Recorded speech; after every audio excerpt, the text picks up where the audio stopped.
کل ہم نے پروفیشنل ایتھکس فار ایجوکیٹرز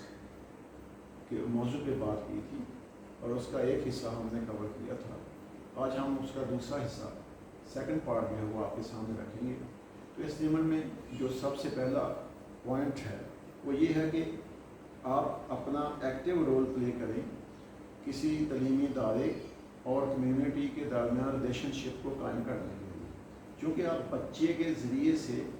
ان کے والدین تک منسلک ہوتے ہیں، یعنی آپ کی بات بچے کے ذریعے سے کمیونٹی کے اس حصے تک پہنچتی ہے جس حصے سے وہ بچے آگے ہوتے ہیں. لہٰذا آپ بہت ہی مثبت رول پلے کر سکتے ہیں ادارے اور کمیونٹی کے اندر ایک مثبت ریلیشن شپ پیدا کرنے کے لیے، اور پھر اس ریلیشن شپ کا مثبت استعمال کر کے آپ بچوں کے ذریعے سے اپنا مثبت پیغام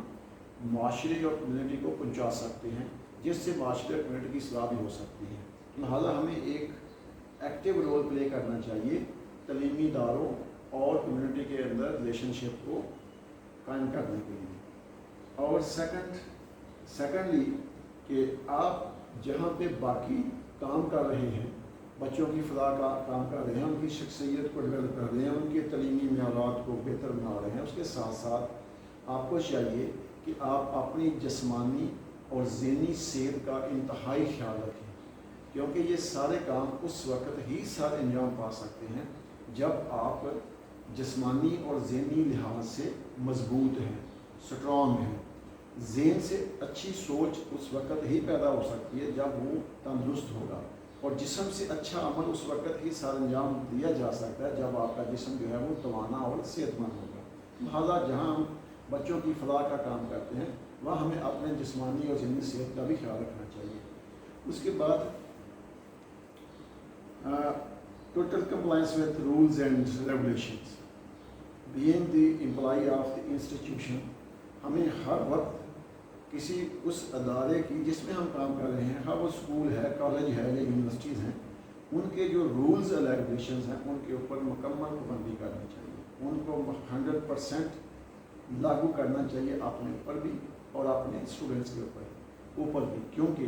جب تک ہم خود ان قواعد و ضوابط کی جو ادارہ ہمارے لیے فارمولیٹ کرتا ہے ان کی پابندی نہیں کریں گے تو پھر یوں سمجھیں کہ ہم طالب علموں کو یہ چیز منتقل نہیں کر سکتے کہ وہ بھی ادارے کے قواعد و ضوابط کی پابندی کریں. اس کے بعد ہے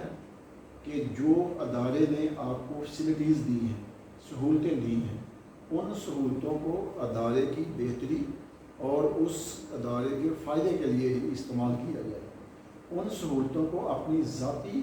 کام کے لیے استعمال نہ کیا جائے، یعنی کہ انسٹیٹیوشنل پریویلیجز جو ہیں ان کو اپنے ذاتی فائدے کے لیے کبھی بھی استعمال نہ کریں. یہ تقریباً یہ آپ سمجھ لیں کہ ایک پیشہ ورانہ دیانتداری کے خلاف چیز ہوتی ہے کہ آپ ادارے کی طرف سے دی گئی سہولیات کو اپنے ذاتی استعمال میں لے لیں، تو یہ بات اخلاقیات کے منافی ہے. اس کے بعد نیکسٹ پوائنٹ ہے کہ مختلف ادوار میں ادارے جو ہیں مختلف پالیسیز بناتے رہتے ہیں، ان میں تبدیلیاں بھی آتی رہتی ہیں. تو ایک ادارے کے امپلائی ہونے کی حیثیت سے، اس ادارے میں استاد کی حیثیت سے آپ کام کر رہے ہیں، تو آپ کو ادارے کی جو پالیسیز ہیں ان کو کبھی بھی مس انٹرپریٹ نہیں کرنا چاہیے، نہ بچوں کے سامنے اور نہ ہی اپنے کولیگز کے اندر. یعنی کہ ادارے کی پالیسیز کو 100% ایسے ہی انٹرپریٹ کریں، ان کی وضاحت کریں یا لوگوں تک ان کو پہنچائیں جس طرح ادارے نے ان کو بنا کے پیش کیا ہے. ان کے اندر سے اپنی مرضی کا مطلب نکال کے اپنے سیٹسفیکشن کے لیے پالیسیز کو مس انٹرپریٹ کرنا یہ بھی پروفیشنل ڈس آنیسٹی ہے، تو ہمیں اس سے بچنا چاہیے. اس کے بعد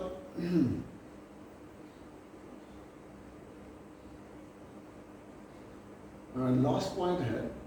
کہ اداروں کے اندر کام کرتے وقت اتھارٹی جو ہوتی ہیں وہ اپنے نیچے کام کرنے والے اسٹاف کو ڈفرینٹ قسم کی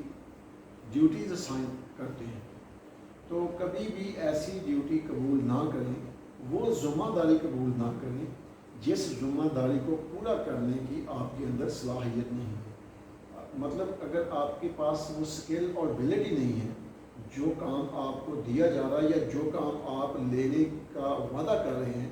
تو اس کا مطلب یہ ہوگا کہ آپ اینڈ پہ اس کام کو نہیں کر پائیں گے صحیح طریقے سے، اور اس کا دائرے کے اجتماعی نقصان ہوگا، اور اس دائرے کے اندر کام کرنے والے افراد کو انفرادی طور پہ اور اجتماعی طور پہ اس کا نقصان ہوگا۔ لہٰذا کوشش کرنی چاہیے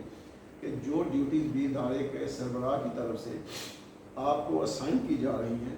اگر آپ اس کام کو کرنے کی صلاحیت رکھتے ہیں تو لے لیں، ادروائز ایکسکیوز کر لیں، تاکہ ادارہ ممکنہ نقصان سے یا اپنی بدنامی سے بچ